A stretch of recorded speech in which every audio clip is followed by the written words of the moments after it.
Bonjour à tous et bienvenue à Catch Club. On se retrouve pour les résultats de Raw du 29 mars 2021 et nous sommes à 2 semaines de WrestleMania. Donc il reste 2 épisodes de Raw et 2 épisodes de SmackDown avant le plus grand show de l'année. Donc disons que c'est le moment pour la WWE d'accélérer et de chauffer les fans au maximum. Et honnêtement hier soir c'était pas trop le cas comme on va le voir dans un instant. Allez c'est parti pour les résultats de Raw. Et on démarre avec une interview de Drew McIntyre en coulisses. Pour rappel, la semaine dernière Bobby Lashley a lancé un challenge. Il a dit que le catcheur qui se débarrassera de Drew McIntyre aura le droit à un match pour le titre WWE. Donc McIntyre nous dit qu'il est prêt, il attend les quelques courageux qui oseront l'attaquer et il leur mettra des fessées. Puis on passe dans l'arène et nous avons droit à l'entrée du Hurt Business au complet. Et une fois qu'ils sont dans le ring, on a d'abord Bobby Lashley qui nous rappelle son challenge, qui nous rappelle son offre à n'importe quel catcheur du roster en coulisses. Celui qui est prêt à saisir son opportunité, il n'a qu'à attaquer Drew McIntyre, se débarrasser de lui, et derrière il aura le droit à un match pour le titre WWE. Puis MVP prend le micro pour nous rappeler ce qui s'est passé la semaine dernière, c'est-à-dire Benjamin et Alexander qui ont perdu un match handicap face à Drew McIntyre, et du coup Cedric Alexander et Shelton Benjamin n'auront pas le droit d'être au bord du ring lors du main event à WrestleMania entre McIntyre et Lashley. Donc derrière on a Lashley qui engueule Cedric Alexander et Shelton Benjamin. Il leur dit que c'est honteux ce qui est arrivé la semaine dernière lors d'un match handicap, et il ajoute qu'il va même pas commencer à parler de la perte des titres par équipe. Le champion nous dit que Alexander et Benjamin sont en train de ternir son image et il ne peut plus compter sur eux. Et Lashley dit qu'il a travaillé trop dur pour être entouré par des incompétents. Mais là, Shelton Benjamin se met à répondre et il dit que si Lashley est champion aujourd'hui, c'est grâce à eux. MVP essaie d'intervenir pour calmer Shelton Benjamin, mais Benjamin le repousse violemment. Et donc là, c'en est trop pour Bobby Lashley qui porte un coup de poing à Cedric Alexander, puis Lashley porte un flatliner à Benjamin. Donc Alexander et Benjamin sortent du ring et Bobby Lashley prend le micro pour nous confirmer que c'est la fin du Hurt Business. Et Lashley répète une nouvelle fois que la personne qui se débarrassera de Drew McIntyre prendra sa place à WrestleMania. Et pour info, lors de cette promo, Lashley et MVP ont également expliqué que s'ils ne souhaitent pas affronter Drew McIntyre à WrestleMania, ce n'est pas par peur, mais c'est simplement parce que Lashley l'a déjà affronté, et donc maintenant ils souhaitent passer à autre chose, ils souhaitent donner des opportunités à d'autres personnes. Maintenant, ce qui est vraiment très triste par rapport à ce segment, c'est que c'est la fin du Hurt Business, et honnêtement c'est triste parce que c'est un clan qui fonctionnait parfaitement, et c'était cool que Lashley ait un entourage en tant que champion, donc je ne comprends pas trop la décision de la fédération. En plus, pour une fois depuis très longtemps, Benjamin et Alexander étaient plus ou moins utilisés correctement ces derniers mois, ils étaient pushés, ils étaient mis en avant, et là j'ai peur qu'ils disparaissent à nouveau assez rapidement. Ensuite on passe en coulisses et on retrouve Riddle qui croise Titus O'Neil, et ils ont commencé un petit peu à discuter. Comme d'habitude Riddle raconte n'importe quoi, et vous allez le voir un peu plus tard, hier soir Riddle a fait une belle bêtise en direct. Puis dans un autre coin des coulisses on retrouve Alexander et Benjamin qui vont trouver Adam Pearce. Les deux sont très énervés, ils n'acceptent pas que Lashley les ait jetés de cette manière, donc ils demandent un match. En effet ce soir Benjamin souhaite affronter Bobby Lashley,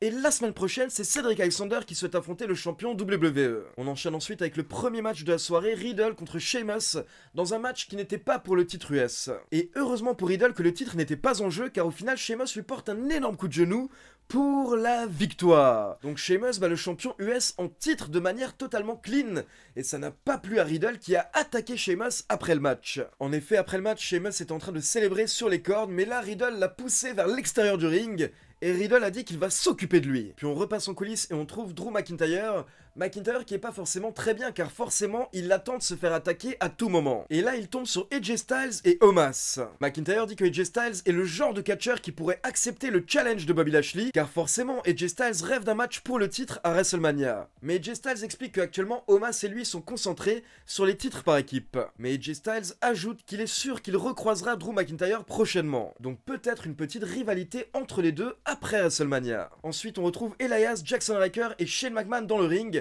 pour un petit exposé sur Braun Strowman. Et en gros, comme vous pouvez l'imaginer, Shane McMahon s'est moqué de Braun Strowman. On a même eu le droit à un ancien bulletin de Braun Strowman pour nous montrer qu'il avait des dés partout, donc c'était un très mauvais élève, il est stupide, etc. Et donc forcément, ça nous mène à l'entrée du monstre parmi les hommes, Braun Strowman qui vient affronter Jackson Ryker. Et bien entendu, Ryker n'a pas fait mieux que Elias ces dernières semaines, il a perdu en moins de 3 minutes suite à un power slam de Braun. Et attention, après le match, Strowman se fait attaquer par Shane McMahon et Elias, mais Strowman réussit à s'en sortir, il jette les deux catcheurs, et derrière Strowman prend le micro pour rappeler à Shane McMahon qu'il a le droit de choisir la stipulation pour leur match à WrestleMania. Et de manière logique, Strowman nous dit qu'il va choisir une stipulation qui empêchera les autres d'intervenir, donc il choisit un steel cage match, c'est-à-dire que Strowman affrontera Shane McMahon dans une cage à WrestleMania. On enchaîne avec le Dirt Sheet présenté par The Miz et John Morrison, Et hier soir, The Miz et Morrison nous ont fait un petit cadeau, ils nous ont présenté leur nouveau clip, Hey Hey Hop Hop. Puis au bout de quelques minutes, ils ont été interrompus par Damien Priest et Bad Bunny. Et Méchant Lapin nous a notamment dit que lors de WrestleMania, il va faire de The Miz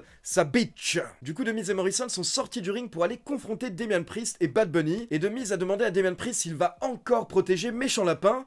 Mais là, Damien Priest s'écarte. Donc The Miz s'approche de Bad Bunny qui va apparemment se défendre tout seul. Et là, il met une énorme droite à The Miz. Honnêtement, c'est un très beau coup de poing de la part de Bad Bunny car on sait que dans le catch, les coups de poing sont un petit peu compliqués pour que ça ait l'air réaliste sans que ça fasse trop mal. Donc The Miz se retrouve KO au sol. John Morrison l'aide à se relever. Et derrière, on a Bad Bunny qui détruit le set de The Dirt Sheet. Donc franchement, je ne sais pas ce que ça va donner, mais je vous l'avais déjà précisé il y a plusieurs semaines. Apparemment, Bad Bunny s'entraîne au Performance Center, donc peut-être qu'il va nous sortir une belle performance à WrestleMania. Puis on passe en coulisses, on a le droit à une petite promo de Randy Orton, qui nous rappelle toutes les légendes qu'il a affrontées dans sa carrière, comme Shawn Michaels, Triple H, Ric Flair, etc. Mais Orton nous dit qu'aucun de ces hommes n'est comparable à The Fiend. Orton pensait se débarrasser du Fiend en le brûlant, mais le problème c'est que The Fiend n'est pas un homme. The Fiend est une abomination. Mais Orton nous assure que maintenant il l'a compris. Maintenant il sait ce qu'est The Fiend. Et donc il va chercher en lui, au plus profond de lui-même, pour se débarrasser du Fiend une bonne fois pour toutes et le sortir de sa vie. On enchaîne avec Bobby Lashley contre Shelton Benjamin. Et comme vous pouvez l'imaginer, bien entendu, le champion n'a pas perdu juste avant WrestleMania. Donc Benjamin a eu un ou deux petits moments lors du match où il a pu se défendre, mais au final c'est Lashley qui a quasiment totalement dominé et qui remporte le match avec son Hurt Lock en moins de 5 minutes. Ensuite on a eu droit à un petit segment jeu, c'était la Game Night hier soir entre le New Day et Omos et AJ Styles. Car les New Day voulaient tester l'entente, la cohésion entre AJ Styles et Omos. Donc on a eu le droit à quelques petits jeux dans le ring, mais à chaque fois AJ Styles et Omos ont perdu. Et au bout de quelques minutes, Omos a pris le micro pour dire qu'il en a marre de ces jeux. À WrestleMania, il n'y aura pas de jeu, celui qui remportera les titres par équipe devra simplement remporter un match. Donc c'était cool de voir Omos prendre les choses en main hier soir, et derrière on enchaîne avec AJ Styles contre Xavier Woods. Mais au bout d'environ 8 minutes, Omos est intervenu et donc il a causé la disqualification de AJ Styles, donc Xavier Woods remporte le match. Et attention, ce n'est pas terminé car après le match, Omos soulève Kofi Kingston et il le jette par-dessus la barrière de sécurité. Puis dans le ring, Omos porte une sorte de power slam, une sorte de balle de bombe à Xavier Woods, et derrière on a Omos qui couvre Xavier Woods et AJ Styles effectue le tombé. Donc Omos et AJ Styles ont envoyé un message très clair au champion hier soir. Puis on passe en coulisses et on retrouve Alexa Bliss dans sa petite aire de jeu, et comme d'habitude Alexa Bliss est sur sa balançoire. Alexa Bliss nous dit que Randy Orton avait brûlé The Fiend en pensant se débarrasser de lui, mais en réalité The Fiend était simplement affaibli et piégé. Il avait besoin de temps pour pouvoir se reconstruire et maintenant il est de retour et il a hâte d'affronter Randy Orton à WrestleMania. Et Alexa Bliss dit que la plus grosse erreur que fait Randy Orton actuellement, c'est qu'il pense qu'il a compris. Il pense qu'il sait ce qui va se passer lors des prochaines semaines. Puis Alexa Bliss nous donne un indice sur ce qui va se passer ces prochaines semaines. Elle nous dit qu'à WrestleMania, le Legend Killer va mourir. Puis Alexa Bliss tourne la manivelle de sa boîte à musique et la petite poupée ressort. Et d'un coup, on peut voir que The Fiend est à côté d'elle sur la balançoire. Puis dans un autre coin des coulisses, on retrouve Drew McIntyre qui est en train d'attendre que quelqu'un l'attaque. Mais au bout d'un moment, il en a marre et il va dans les vestiaires des catcheurs et il gueule.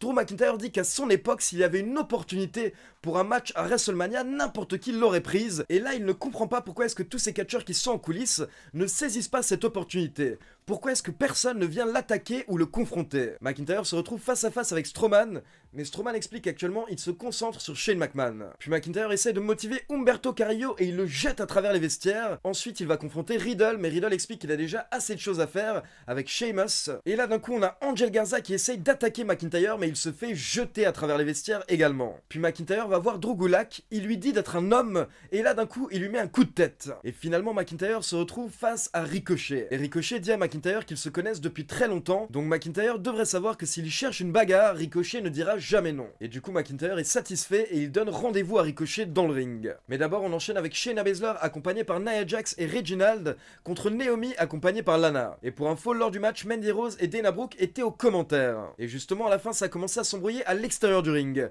car Nia Jax voulait faire passer Lana à travers la table des commentateurs une nouvelle fois, mais Lana s'en est sortie et elle a poussé Nia Jax sur Mandy Rose et Dana Brooke. Donc toutes ces catcheuses ont commencé à se battre et pendant ce temps Naomi a porté un roll-up à Shayna Baszler pour la victoire. Et j'ai bien peur que potentiellement à WrestleMania on se retrouve avec Shayna Baszler et Nia Jax contre Mandy Rose et Dana Brooke contre Naomi et Lana pour les titres par équipe féminin, ce qui serait un match plutôt triste je trouve. Ensuite on enchaîne avec la boulette de la soirée et elle concerne Riddle. Riddle qui s'y connaît, j'imagine, en boulette, mais là, on ne parle pas de ça. En gros, on passe en coulisses et on retrouve Riddle qui est en train de se balader sur sa trottinette et il croise Asuka. Donc les deux commencent à discuter, Riddle lui pose quelques questions par rapport au Japon, et là, d'un coup, Riddle oublie son texte en plein direct. Mais apparemment, Riddle a également oublié qu'il est en direct, et du coup, Riddle regarde la caméra et il dit « Ah désolé, je me suis perdu dans mon texte », et il s'en va tranquillement sur sa trottinette, il quitte l'écran, il quitte la scène, et là on a Asuka qui est totalement sur le cul, elle ne sait pas quoi faire, elle est choquée limite par ce qui vient de se passer, et donc Asuka continue simplement de marcher. Mais donc c'était vraiment très étonnant ce qui s'est passé hier soir, car apparemment Riddle a totalement oublié qu'il était en direct.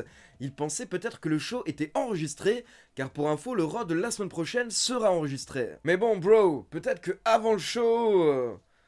mollo quoi, mollo, tranquillou, tu vois. Derrière, on retourne dans l'arène et nous avons droit à la signature de contrat entre Asuka et Rhea Ripley, avec bien entendu Adam Pearce dans le ring. En toute honnêteté, je pensais que Charlotte Flair allait débarquer lors de ce segment, mais au final, pas du tout. À la place, ça commence à chauffer entre Ripley et Asuka, et Ripley jette la table qui était dans le ring sur Asuka. Donc Asuka se retrouve KO dans le ring, et là nous avons droit à l'entrée de Nia Jax et Shayna Baszler. Les championnes par équipe souhaitent affronter Rhea Ripley et Asuka la semaine prochaine.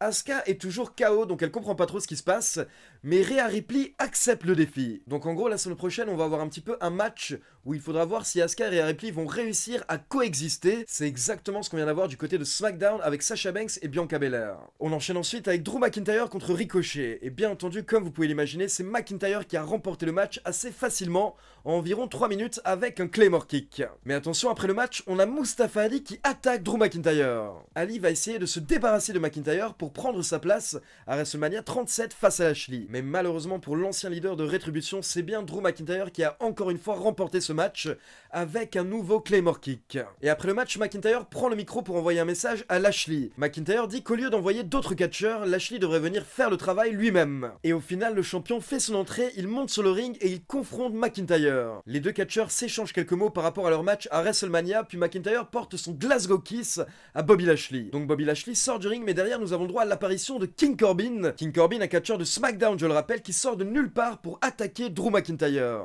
Donc King Corbin prend l'avantage et derrière ça permet à Lashley de porter son Hurt Lock 3 fois à McIntyre à la fin du show. Donc voilà, c'est tout pour les résultats de Raw. Le show était pas mauvais, mais comme je vous l'ai dit, on est à moins de 2 semaines de WrestleMania et pour moi c'est pas encore assez chaud. Et pour info, il faut savoir que hier soir la WWE a ajouté un nouveau match à la carte de WrestleMania. Il s'agit de Riddle contre Sheamus pour le titre US. Maintenant, comme d'habitude, c'est à vous, n'hésitez pas à me laisser vos avis par rapport à Raw dans les commentaires. Et n'oubliez pas de liker la vidéo, de vous abonner à la chaîne et de cliquer sur la petite cloche pour être informé de la sortie des prochaines vidéos. Ciao tout le monde!